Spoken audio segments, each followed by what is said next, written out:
Item ಯಾವುದೇ ಇರಲಿ try ಮಾಡಿ ಆಚಿ ಚಿಕನ್ ಮಸಾಲಾ. ಆಚಿ ಚಿಕನ್ ಮಸಾಲಾ. ವಿಜಯಪುರದಲ್ಲಿ ಜನ ಮನೆ ಬಿಟ್ಟು ಆಚೆ ಬರಬೇಕು ಅಂದ್ರೆ 100 ಸಲ ಯೋಚನೆ ಮಾಡ್ತಾರೆ. ಕಾರಣ ಬಿಸಿಲಿನ ತಾಪಮಾನ ಅಷ್ಟರ ಮಟ್ಟಿಗಿದೆ ಅಂತ. ಇಂಥದ್ರಲ್ಲಿ ಗಂಟೆಗಟ್ಟಲೆ ಟ್ರಾಫಿಕ್ ಅಲ್ಲಿ ನಿಂತ್ಕೊಂಡ್ಬಿಟ್ರೆ ಹೆಂಗಿರುತ್ತೆ ಜನರ ಪರಿಸ್ಥಿತಿ? ಹಂಗಾಗಿ ಇವ್ರಿಗೆಲ್ಲ ಸಮಸ್ಯೆ ಆಗಬಾರ್ದು ಅನ್ನೋ ಕಾರಣಕ್ಕೆ ಅಲ್ಲಿನ ಪಾಲಿಕೆ ಒಂದು ಭಾಗ್ಯ ಕೊಡ್ತಾ ಇದೆಯಂತೆ ಜನರಿಗೆ. ಅದು ಕೂಡ ನೆರಳಿನ ಭಾಗ್ಯ. ಹೇಗಾಗಿದೆ ಈ ಪ್ಲಾನ್? ಆ ಕುರಿತ ಒಂದು ರಿಪೋರ್ಟ್ ಇದೆ, ಬನ್ನಿ ನೋಡ್ಕೊಂಡು ಬರೋಣ.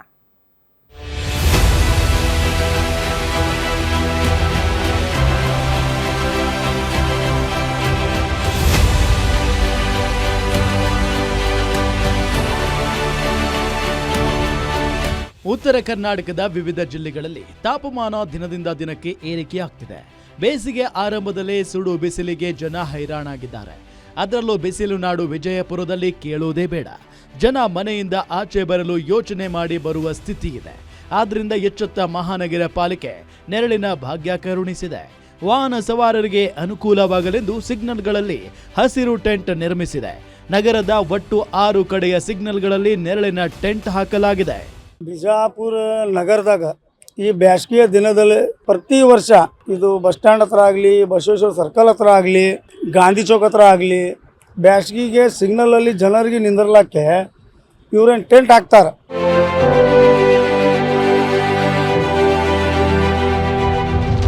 ಆದರೆ ಮಹಾನಗರ ಪಾಲಿಕೆ ಅಧಿಕಾರಿಗಳು ನೆರಳಿನ ಟೆಂಟ್ ನೆಪದಲ್ಲಿ ಹಣ ಪೋಲು ಮಾಡುತ್ತಿದ್ದಾರೆ ಎಂಬ ಆರೋಪ ಕೂಡ ಕೇಳಿಬಂದಿದೆ. 3 ರಿಂದ 4 ಲಕ್ಷ ವೆಚ್ಚದಲ್ಲಿ ನಿರ್ಮಿಸುವ ಟೆಂಟ್ಗಳಿಗೆ 12 ಲಕ್ಷ ಖರ್ಚು ಮಾಡಿದ್ದಾರೆ. ಇನ್ನು ಕೆಲವೆಡೆ ಅಗತ್ಯವಿದ್ದಲ್ಲಿ ನೆರಳಿನ ಟೆಂಟ್ ಹಾಕಿಲ್ಲ ಅನ್ನೋ ಅಸಮಾಧಾನ ವ್ಯಕ್ತವಾಗ್ತಿದೆ.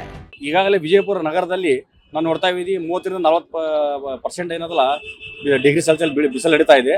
ಅದಕ್ಕಾಗಿ ವಿಜಯಪುರ ನಗರದಲ್ಲಿ ಎಲ್ಲೆಲ್ಲಿ ಟ್ರಾಫಿಕ್ ಸಿಗ್ನಲ್ಸ್ಗಳು ಅದಾವ ಅಲ್ಲೇ ನಮ್ಮ ಮಹಾನಗರ ಪಾಲಿಕೆದವರು ಟೆಂಟ್ಗಳನ್ನು ಹಾಕಿದ್ದಾರೆ. ಆ ಟೆಂಟಿಗೆ 10 ರಿಂದ 15 ಲಕ್ಷ ರೂಪಾಯಿ ಖರ್ಚು ಬರ್ತಾ ಇದೆ. ಅದಕ್ಕಾಗಿ ಅಲ್ಲಿ ಭ್ರಷ್ಟಾಚಾರ ಕಂಡು ಬರ್ತಾ ಇದೆ. ಅದಕ್ಕಾಗಿ ನಾನು ನಿಮ್ಮ ವಾಹಿನಿ ಮುಖಾಂತರ ಮಾನ್ಯ ಜಿಲ್ಲಾಧಿಕಾರಿಗಳಿಗೆ ಮತ್ತು ಸಂಬಂಧಪಟ್ಟ ಇಲಾಖೆ ಅಧಿಕಾರಿಗಳಿಗೆ ಮನವಿ ಮಾಡ್ತಾ ಇದ್ದೀನಿ. ಭ್ರಷ್ಟಾಚಾರ ಮಾಡ್ತಾ ಇದ್ರಲ್ಲ ಅದು ಕೂಡ ನಿಂದಿಸಬೇಕು. ಒಟ್ಟಾರೆ ಬಿಸಿಲಿಗೆ ಬೆಂಡಾಗಿರೋ ವಿಜಯಪುರ ಜನರಿಗೆ ಹಸಿರು ಟೆಂಟ್ ನೆರಳಿನ ಆಸರೆಯಾದ್ರೆ ಮಹಾನಗರ ಪಾಲಿಕೆ ಹಣ ಪೋಲು ಮಾಡ್ತಿದೆ ಅನ್ನುವುದು ಬೇಸರದ ವಿಚಾರವಾಗಿದೆ. Deepak Shinde, guarantee news, Vijayapura.